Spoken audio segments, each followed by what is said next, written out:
السلام عليكم شباب، ان شاء الله الجميع بخير. اليوم جيناكم بفيديو جديد مع سيارة جديدة. اليوم معنا البي ام دبليو او بي ام في حسب ما نسميها باللغة الألمانية، E90 موديل 2006. ركبنا لها الشاشة هاي قياس 10.25 انش. طبعا هاي الشاشة بتعمل بنظام الاندرويد ونظام الكاربلاي. طبعا مثل ما شايفين عندكم بالصورة هيك كان شكل التابلو الاوريجينال تبعها من دون شاشة رئيسية. ركبنا لها الشاشة هاي، طبعا حفرنا مكان تابلو ركب. هاي شاشة تدعم مخرج USB، سيم كارت من ورا، بالاضافة الى كارت ذاكرة. ما راح اطول عليكم بالشرح، خليكم معنا شوفوا طريقة الفك والتركيب والنتيجة النهائية كيف راح تكون.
دعوة.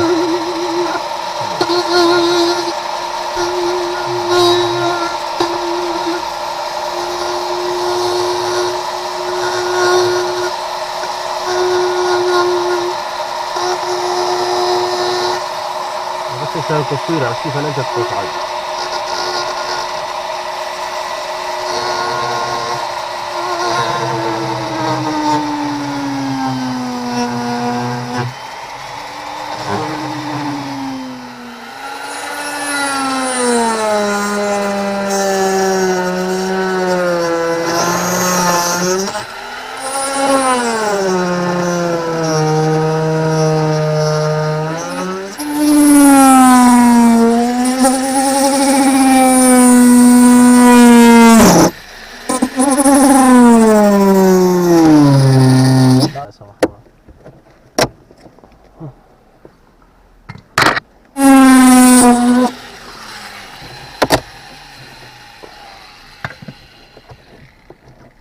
شوف المعلم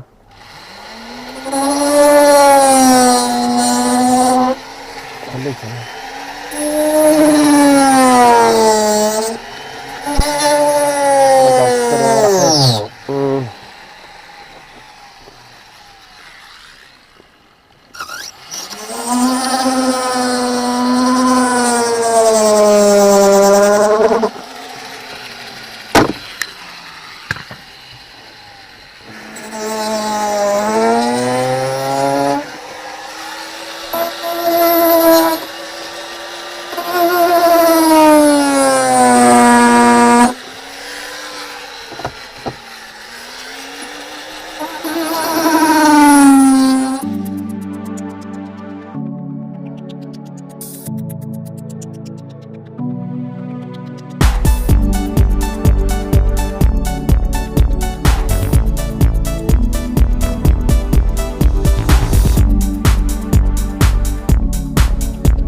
وهيك يا جماعة بعد التركيب شوفوا النتيجة النهائية كيف طلعت معنا. هاي طبعا الشاشة من على جنب ومن على ورا، شايفين جاي طبق كأنه جاي أساسي.